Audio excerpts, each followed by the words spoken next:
Hai, selamat datang di Gue Baru Tahu, karena faktanya banyak hal yang gue nggak tahu.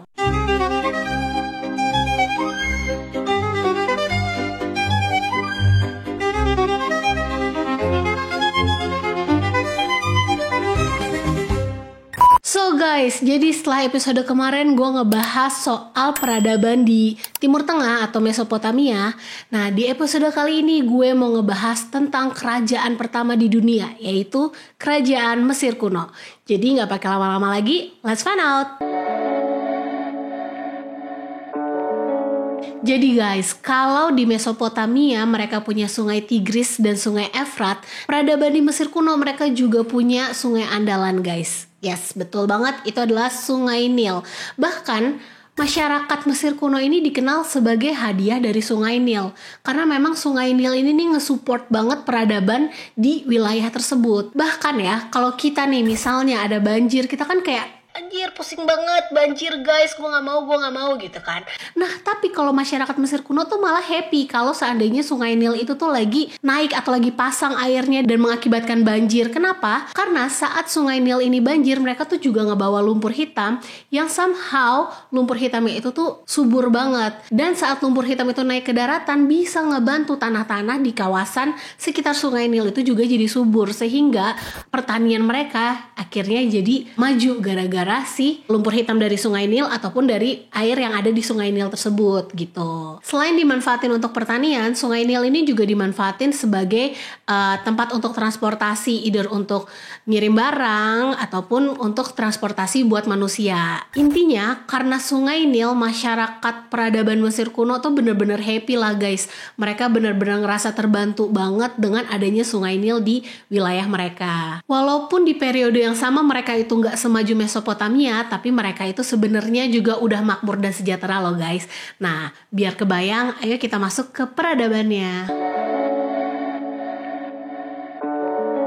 Nah guys, jadi Mesir kuno ini seperti yang gue bilang di awal, mereka adalah peradaban yang memiliki kerajaan terpusat pertama di dunia. Jadi kalau Sandi lo udah nonton episode sebelumnya ya, kalau di Mesopotamia itu kan kerajaannya itu berupa kota kerajaan. Nah sedangkan di Mesir kuno ini kerajaannya itu udah terpusat. Jadi udah nggak ada lagi tuh kerajaan-kerajaan kecil. Ibaratnya kalau di Indonesia ya udah dia udah ada pemimpin terpusat, presiden dan gubernur-gubernurnya gitu. Tapi ini dalam sistem kerajaan ya guys. Nah kerajaan di Mesir kuno ini dipimpin oleh Firaun. Dan gue baru tahu kalau Firaun itu ternyata bukan nama orang. Ya emang itu banget ya gue. Ternyata Firaun ini adalah sebuah gelar yang diberikan kepada raja-raja yang memimpin di Mesir kuno. Dan itu pun bisa diberikan gelarnya itu kepada laki-laki ataupun perempuan. Pokoknya siapa yang lagi memimpin Mesir kuno, itu gelarnya adalah Firaun. Dan posisi Firaun itu tuh di Mesir kuno tuh gak cuman kayak raja doang gitu loh guys. Bahkan rakyat-rakyatnya percaya kalau Firaun ini adalah titisan dewa. Ibaratnya kayak udah kayak level Tuhan gitu ya untuk peradaban Mesir kuno. Jadi saat Firaun ini nih otoriter, mereka tuh jadinya nggak protes karena mereka nganggap ya udah because you are my God, I will follow you. Kalaupun mereka mempertanyakan beneran Tuhan atau enggak, seenggaknya mereka percaya kalau Firaun itu adalah perpanjangan tangan Tuhan atau perpanjangan tangan dewa. Jadi makanya rakyatnya tuh patuh banget sama raja-raja yang memimpin di Mesir kuno. Dan FYI, sebenarnya gue udah pernah baca sih kalau kepemimpinan Firaun itu tuh mutlak ya guys, dan gue yakin kalian juga tahu. Tapi yang gue baru tahu mutlaknya itu tuh ngaco banget gitu mutlaknya. Dimana aturan, birokrasi, perdagangan, ekonomi semuanya itu ada di bawah kendali Firaun. Bahkan hidup dan mati manusia itu juga ada di tangannya Firaun. Gue tuh pas kecil pas tahu soal itu tuh kayak serem banget nih orang. Tapi saat kita udah makin dewasa, kayaknya itu bukan hal yang aneh gak sih? Kebayang dong yang ada di otak gue sekarang tuh presiden siapa? Anyway, bukti otoriternya Firaun itu sebenarnya masih ada sampai sekarang. Lo bisa ngelihat bukti dari kekejaman dan keotoriterannya Firaun ini, yaitu adalah piramida yang tentunya ada di Mesir. Jadi kenapa gue bilang bahwa piramida ini adalah bukti dari kekejaman otoriter atau otoriternya Firaun? Dengan dia memerintahkan rakyatnya membangun piramida raksasa yang kita kenal ya, yang mana namanya itu adalah piramida Agung Giza yang dibangun di masa pemerintahan Firaun Khufu. Nah, pastinya si Firaun Khufu itu butuh banyak pekerja dan sumber daya alam buat ngebangun piramida ini. Dan waktu yang dipakai juga nggak sebentar guys, itu sampai puluhan tahun. Tapi Firaun Khufu ini bisa nyelesain misinya tanpa gangguan dan interupsi dari siapapun karena emang nggak ada yang berani. Jadi kebayangkan seotoriter apa, maksudnya kalau di Indonesia nih ada pemimpin mau ngebangun sesuatu yang ngabisin duit, atau ada pejabat yang minta kenaikan gaji karena rumah dinasnya udah nggak ada, itu kan. Nah kalau di Mesir kuno nih, Firaun mau ngabisin berapapun sumber daya manusia ataupun sumber daya alam, ya rakyatnya ikut-ikut aja, kayak silahkan rajaku gitu. Pertanyaannya, si piramida ini sebenarnya buat apa sih guys? Nah jadi Firaun ini kan dianggap sebagai dewa atau tangan kanan lah, minimal tangan kanan dewa atau Tuhan gitu kan. Jadi piramida ini dibangun tujuannya adalah untuk membentuk tangga biar nanti Firaun-Firaun yang sudah meninggal itu tuh rohnya atau jiwanya bisa dibantu sama tangga-tangga piramida ini biar lebih gampang untuk nyampe ke angkasa, untuk bisa hidup di dunia dewa. Kayak gitu guys. Jadi itu yang dipercaya sama peradaban Mesir kuno dan Firaun itu sendiri. Makanya pas zaman Firaun itu mereka emang punya misi besar, yaitu untuk ngebangun piramida untuk para Firaun. Nah di piramida sendiri itu diisi selain sama mumi-muminya para Firaun, itu juga diisi sama harta bendanya Firaun-Firaun tersebut. Karena mereka percaya harta benda ini nantinya juga akan dibutuhkan sama Firaun saat dia ada di dunia dewa. Kayak gitu guys. Nah ngebahas soal mumi, proses mumifikasi ini kan memang gak pernah lepas ya sama peradaban Mesir kuno gitu. Nah yang gue baru tahu, ternyata mumifikasi atau memumikan jasad itu sebenarnya gak cuma dilakukan oleh bangsawan ataupun keluarga kerajaan. Jadi bisa dibilang kalau bisa nih masyarakat di peradaban Mesir kuno tuh pengennya juga kalau mereka meninggal, jasad mereka tuh dimumiin gitu guys. Kenapa? Karena mereka percaya ada kehidupan setelah kematian. Jadi mereka mau ngejaga jasadnya tetap utuh biar setelah nanti mereka udah meninggal, badan mereka masih ada, mereka jadi bisa menjalankan kehidupan setelah kematian. Dan yang gue baru tahu, selain mereka percaya sama kehidupan setelah kematian, mereka juga percaya bahwa kucing itu adalah binatang suci yang harus dijaga, dihormatin, dan dilindungin gitu. Kenapa itu bisa terjadi? Jadi mereka tuh ngelihat kucing ini nih kayak superhero, kan mereka tuh ngebantu mereka untuk ngusir-ngusir hama yang ada di kebun atau pertanian mereka. Makanya kucing ini nih jadi dihormatin dan dijaga banget. Kalau yang gue tangkep tuh level ngehormatinnya tuh udah hampir sama kayak gajah di Thailand ataupun sapi di India gitu guys. Jadi benar-benar gak boleh disentuh. Bahkan kita bisa lihat gimana kucing ini direspekin banget sama masyarakat Mesir kuno ini dengan ditemukannya mumi dari kucing. Kenapa gue bilang ditemukannya mumi dari kucing ini nih bentuk dari respeknya mereka ke kucing? Karena proses mumifikasi itu ribet banget guys. Kayak gue bilang tadi, masyarakat Mesir kuno tuh pengennya mereka kalau bisa dimumiin, tapi permasalahannya nggak semuanya bisa. Karena satu, biayanya mahal. Dua, prosesnya itu membutuhkan waktu yang sangat lama banget. Itu kayak butuh waktu sekitar 70 hari guys. Dan sampai ada mumi kucing berarti ada orang yang saking respeknya sama kucing pas kucingnya meninggal, jadi ngelakuin proses itu, ngabisin biaya dan ngabisin waktu untuk memastikan mumifikasi kucing itu berhasil gitu guys. Jadi kebayang ya. Dan bahkan kalau ada orang yang menyiksa kucing, itu tuh dihukumnya bukan kayak cuman kalau nyiksa kucing sih gak cuman gitu doang guys. Ibaratnya bukan cuma sekedar tekanan sosial doang guys. Literally ada hukum yang berlaku kalau ada orang yang menindas atau menyiksa kucing. Bahkan kalau misalnya gue nih punya kucing, terus kucing gue meninggal atau mati, itu biasanya keluarga tersebut pasti akan cukur abis alisnya guys.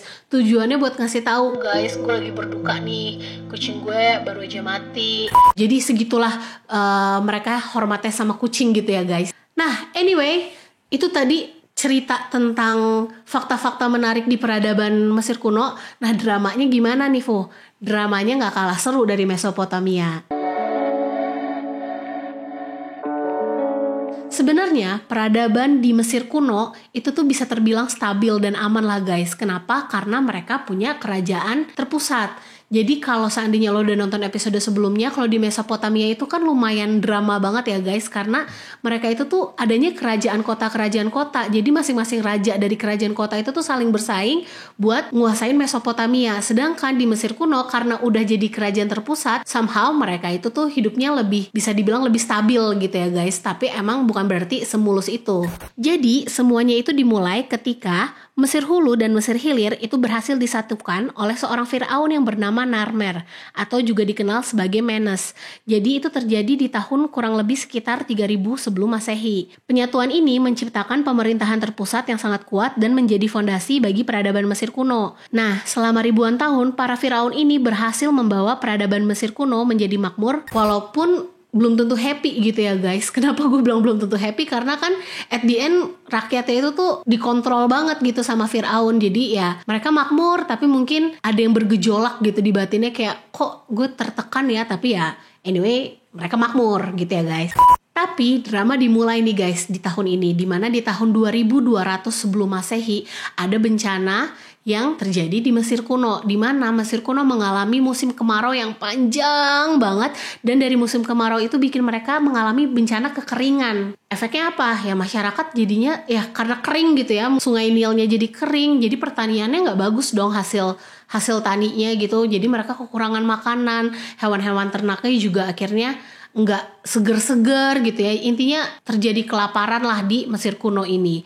Di situ masyarakat jadi bertanya-tanya kayak, woi Firaun, katanya lo dewa, katanya lo Tuhan, mana nih kok kita kekeringan lo nggak ngapa-ngapain, bahasa kasarnya gitu ya. Jadi terjadilah mosi tidak percaya di peradaban Mesir kuno kepada Firaun yang saat itu berkuasa. Nah, situasi ini dimanfaatin sama gubernur-gubernur. Jadi kayak gue bilang nih, let's say Firaun itu adalah presiden, dia kan punya gubernur-gubernur nih di bawahnya.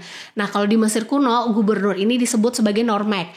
Nah para Normek ini manfaatin situasi yang lagi tidak kondusif ini untuk meruntuhkan kerajaan pusat si Firaun. Si para Normek ini malah membangun dinasti mereka sendiri gitu. Jadi di saat Firaun udah gak punya power, rakyat udah gak percaya sama Firaun, si para Normek ini malah ngebangun dinasti sendiri yang kayak ngasih tau rakyat kayak, udahlah guys, percaya aja sekarang sama gue, gak usah percaya sama Firaun itu, something like that ya guys.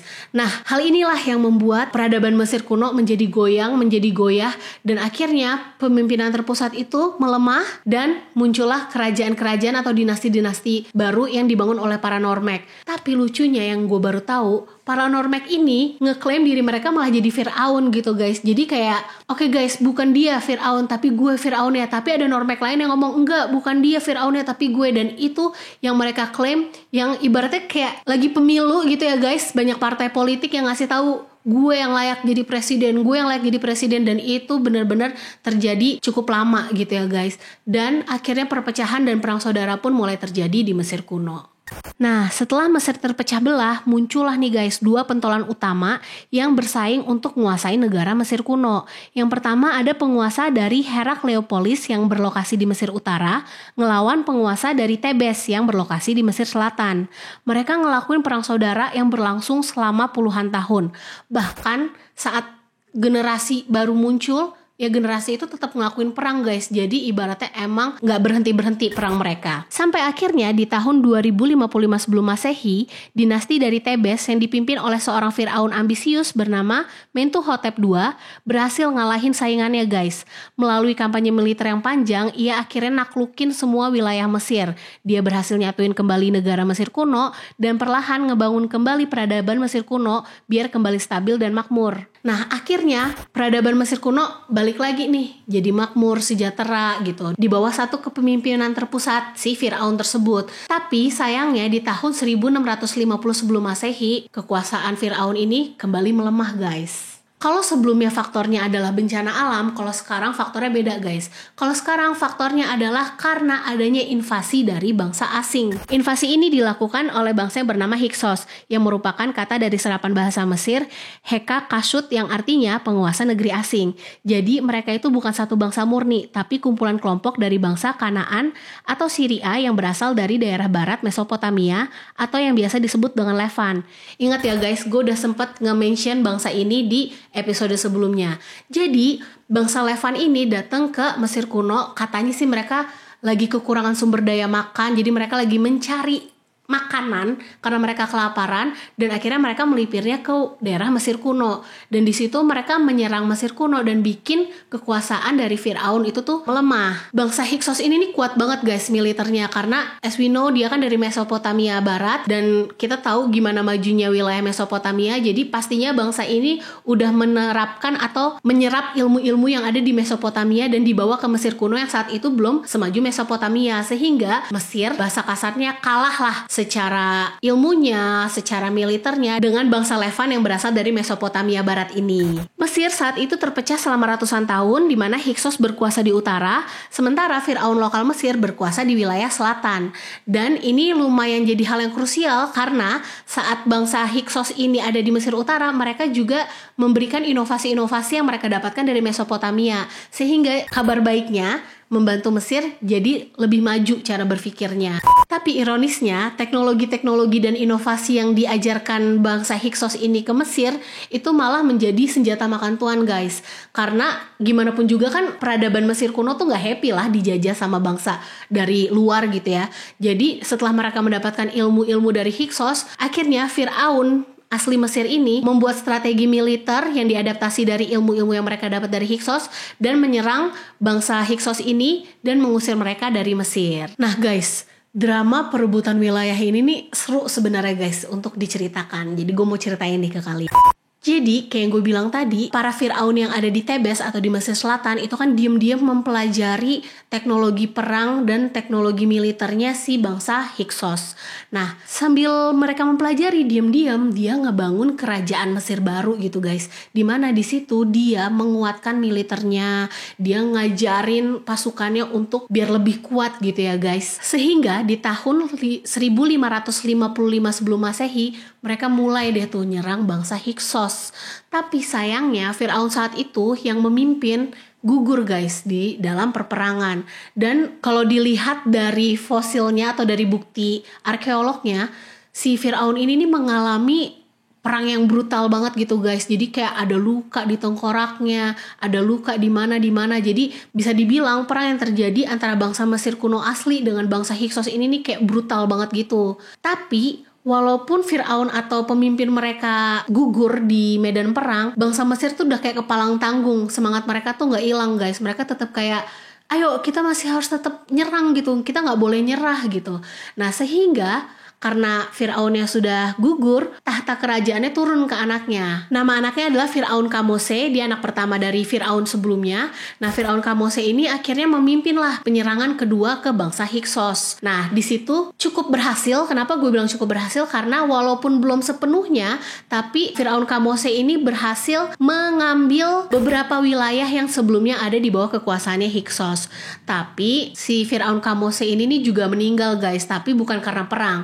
Nggak ada informasi detail kenapa sih Firaun Kamose ini meninggal, tapi ya anyway akhirnya masa kepemimpinannya udah selesai nih. Tapi kan bangsa Mesir kuno kan belum ngerasa kayak itu kasihan dong yang sebelah sana, wilayah sana masih belum kita bantu untuk merdeka gitu kan. Nah kerajaan pun juga nggak tinggal diam. Walaupun Firaun Kamose ini udah meninggal, masih ada nih adeknya, yaitu Firaun Ahmose I. Tapi emang Firaun Ahmose I ini bukan masih muda, masih kecil. Karena yang gue baca dia tuh umurnya kayak baru 10-12 tahun gitu guys. Tapi emang somehow mau gak mau secara aturan dialah yang akan naik menjadi Firaun pengganti kakaknya. Tapi Firaun Ahmose I ini dibantu atau di backup sama ibunya. Ibunya ini namanya adalah Ratu Ahotep. Jadi Ratu Ahotep ini secara kepemerintahan dia sebenarnya yang ngambil alih. Tapi secara dokumennya pemimpin Firaunnya saat itu adalah si Firaun Ahmose I. Nah Ratu Ahotep ini dia tuh walaupun seorang ratu gitu ya, walaupun seorang perempuan yang sering didiskriminasi gitu ya, kayak kesannya kan perempuan tuh lemah, tapi Ratu Ahotep tuh enggak guys. Ratu Ahotep itu brilian banget. Dia akhirnya mulai memimpin perang dari belakang, karena di depan itu ada anaknya, dia dari belakang. Dia akhirnya kayak memimpin tentara untuk ngasih strategi militer. Terus paralel dia juga memastikan wilayah kekuasaan Mesir kuno tetap bertahan, gak diambil lagi sama bangsa Hyksos. Dan dia juga memastikan atau mensupervisi anaknya biar bisa jadi pemimpin yang baik. Nah, berbagai prasasti dan catatan sejarah memuji keberaniannya si Ratu Ahotep ini guys dalam memimpin pasukan untuk ngelawan para pemberontak dan ngusir si bangsa asing ini. Dia bahkan dianugerahi lalat emas keberanian atau Golden Fleece of Valor. Itu adalah sebuah penghargaan militer tertinggi yang sangat langka untuk seorang perempuan. Kebayang gak sih kayak kerennya ratu ini gitu ya guys. Nah, dengan kepemimpinan yang kuat, akhirnya ratu ini mengerahkan anaknya dan pasukannya untuk kembali menyerang Hyksos. Dan akhirnya di tahun 1550 sebelum Masehi, Firaun Ahmose I dan ibunya berhasil kembali merebut seluruh wilayah Mesir kuno dari bangsa Hyksos. Dan mereka akhirnya ngusir dan menendang bangsa Hyksos jauh-jauh dari wilayah Mesir kuno. Setelah berhasil mengusir bangsa Hyksos, peradaban di Mesir kuno ini nih agak berbeda nasibnya dengan Mesopotamia. Kalau di Mesopotamia itu mereka habis dijajah malah mengalami kemunduran, kalau Mesir kuno mereka malah semakin kuat karena mereka tuh ngerasa kayak nggak bisa nih kita diginiin lagi sama bangsa lain, nggak bisa nih kita ditindas lagi kayak gitu kan. Nah, jadi mereka akhirnya malah ngebangun militer yang kuat. Kan mereka udah belajar nih dari bangsa Hyksos. Apa nih kekuatan militernya tuh, teknologinya bangsa Hyksos tuh ibaratnya udah ditarik gitu ya sama mereka. Nah, kekuatan itu dibikin semakin kuat lah sama si militer dari Mesir kuno. Bahkan mereka jadi punya pendapat bahwa kalau gue selama ini gue yang diserang, berarti biar gue ditakutin sama bangsa lain, sekarang gue nih yang harus nyerang. Kayak gitu. Jadi mereka balas dendam gak sih ya? Gue bisa bilang balas dendam sih karena saat mereka udah ngerasa kekuatan militernya kuat, yang mereka lakuin pertama kali adalah nyerang wilayah Levan. Ingat dong, wilayah Levan ini yang ada di Mesopotamia Barat merupakan asal dari bangsa Hyksos yang sebelumnya ngejajah si Mesir kuno.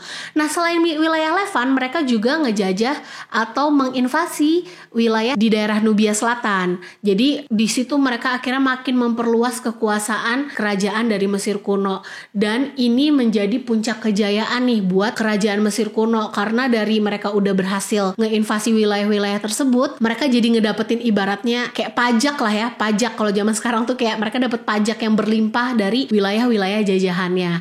Dan itu bikin si kerajaan Mesir kuno ini ada di puncak kejayaan. Nah, di puncak kejayaan ini muncullah Firaun paling terkenal di dalam sejarah. Yang pertama ada Hatshepsut, itu adalah Firaun perempuan pertama yang sukses dan berfokus pada perdagangan dan pembangunan. Yang kedua ada Thutmose III, yaitu Firaun yang dijulukin Napoleon dari Mesir karena dia sering banget ngelakuin serangan militer yang tidak terkalahkan. Terus yang ketiga ada Akhenaten, itu Firaun yang mencoba memperkenalkan agama satu dewa secara radikal. Terus yang keempat ada Tutankhamun, itu Firaun muda yang makamnya ditemukan secara utuh. Dan terakhir ada Ramesses II, yaitu Firaun yang memerintah sangat lama dan dianggap sebagai pembangun terhebat. Tapi sebenarnya selama masa kejayaan peradaban Mesir kuno ini bukan berarti dramanya berhenti ya guys, tapi dramanya itu lebih ke drama kerajaan gitu guys. Jadi drama keluarga, drama perebutan kekuasaan antara anak satu dengan anak yang satu lagi, drama untuk mendapatkan warisan, pokoknya lebih ke drama yang ada di dalam kerajaan aja gitu guys. Tapi sebenarnya kalau secara peradaban secara keseluruhannya mereka lebih berjaya dan lebih makmur gitu setelah masa penjajahan. Bahkan di tahun 1274 sebelum Masehi, Kekaisaran Mesir kuno ini sempat terlibat di pertempuran Kadesh. Pertempuran ini terjadi di dekat kota Kadesh yang sekarang itu ada di kawasan Suriah dan melibatkan dua kekuatan super di dunia saat itu. Yang pertama ada Kekaisaran Mesir ya kan, which is Mesir kuno waktu itu lagi berjaya. Yang kedua adalah Kekaisaran Hittite. Ingat dong Kekaisaran Hittite, mereka itu adalah bangsa yang memporak-porandakan bangsa Sumeria guys. Ingat dong. Nah, kekuasaan Mesir saat itu dipimpin oleh Firaun Ramesses II, sedangkan Kekaisaran Hittite dipimpin oleh Raja Muwatalli II. Kedua kerajaan ini tuh kayak mau menguasai kota Kadesh karena ya kayak lo tau ya, si Mesir kuno ini kan udah mulai ngambil sedikit wilayah Mesopotamia Barat nih. Nah, sedangkan Mesopotamia di periode itu lagi dikuasain sama Kekaisaran Hittite. Jadi Kekaisaran Hittite menganggap Mesir kuno sebagai ancaman besar nih guys. Nah, sehingga mereka akhirnya perang tuh di wilayah yang namanya kota Kadesh. Jadi ibaratnya kayak siapapun yang berhasil melumpuhkan atau menguasai kota Kadesh, berarti dia yang nantinya bisa menguasai wilayah Mesopotamia. Mungkin kayak gitu ya guys perumpamaannya. Makanya mereka akhirnya berperang di sana dan perang itu terjadi juga sangat intens, banyak korban jiwa lah, either dari pasukan Mesir kuno ataupun pasukan Hittite. Bahkan Firaun Ramses II tuh hampir tewas guys, karena dia tuh kekepung sama pasukan Hittite. Tapi somehow dia berhasil buat kabur, dan saat dia kabur dia berhasil ngebawa pasukannya untuk balik ke Mesir kuno. Tapi akhirnya gue baru tahu kalau perang zaman dulu tuh nggak harus ada menang dan kalah guys, karena di perang ini berakhir dengan surat perjanjian perdamaian. Nah ini bisa dibilang kayak surat perjanjian perdamaian pertama di dunia yang terjadi di tahun 1259 sebelum Masehi. Bahkan suratnya ini pun sekarang udah dimuseumkan sama PBB sebagai lambang perdamaian dunia. Gue mau cerita dulu atau menjelaskan dulu tentang sebuah bangsa yang dikenal dengan nama Sea People. Sea Peoples atau bangsa laut adalah sebutan untuk sekelompok bangsa asing misterius yang muncul di tahun 1200 sebelum Masehi. Mereka dikenal karena menyerang dan mengguncang banyak peradaban besar di kawasan Mediterania Timur. Tapi misteriusnya gak ada yang tahu Sea Peoples ini tuh siapa? Mereka itu asalnya dari mana? Peneliti modern atau sejarawan atau arkeolog tuh nggak bisa mendapatkan bukti yang menunjukkan Sea Peoples atau bangsa laut ini nih mereka berasal dari wilayah mana. Itu tuh nggak ada informasi yang akurat. Kalaupun ada itu tuh dari kayak prasasti di Mesir, itu pun secara penyebutan nama bangsanya tuh kayak bangsa-bangsa yang nggak familiar gitu. Jadi kayak misterius banget ini Sea Peoples ini nih siapa gitu ya kan? Tapi dari catatan prasasti yang ada di Mesir itu bisa dibilang kemungkinan besar Sea Peoples itu bukan satu bangsa tunggal guys, tapi koalisi suku-suku dari berbagai daerah di Laut Tengah yang sama-sama bermigrasi karena sedang mengalami krisis. Jadi mereka datang naik kapal, terus masuk ke pesisir wilayah Mesir kuno, terus langsung melakukan penyerangan secara brutal guys. Ibaratnya mereka tuh kayak Viking tapi zaman Mesir kuno gitu guys. Jadi kayak nih ada orang laut, ada bangsa laut datang nyerang memporak-porandakan berusaha menguasai wilayah tersebut. Tapi di tahun 1177 sebelum Masehi, Firaun yang berkuasa saat itu adalah Ramses III. Dia berhasil nih menghadapi invasi besar dari para Sea Peoples. Tapi walaupun dia berhasil, relief di Medinet Habu atau di kompleks kuil Ramses III itu menggambarkan kalau perang ini terjadi dramatis banget guys. Dan dampaknya malah bikin kekuasaan dari kerajaan Mesir kuno ini jadi melemah lagi gitu guys. Jadi walaupun dia berhasil ngusir si bangsa laut atau Sea Peoples, tapi itu bikin peradabannya melemah. Ya wajar ya pasti melemah karena kan pasti perang itu menghabiskan banyak duit, banyak tenaga, banyak sumber daya. Walaupun udah berhasil menang, bukan berarti literally menang. Semua kejayaan yang dibangun ya mau gak mau juga ikutan hilang gitu ya guys. And that's all for now guys. Jadi itu tadi cerita drama di kerajaan Mesir kuno. Gak kalah seru kan sama Mesopotamia. Nah nextnya tuh juga makin gak kalah seru guys. Jadi stay tune terus. So kalau lo suka cerita-cerita drama sejarah kayak gini, jangan lupa subscribe, like, dan komen. Dan follow akun-akun gue di Savona Info. Dan kalau ada informasi gue yang kurang akurat atau ada yang salah, boleh dikoreksi di kolom komentar. Stay tune buat episode gue Boruto selanjutnya karena banyak cerita seru masa lalu yang bisa bikin kita hah dan oh bareng-bareng lagi. Bye-bye!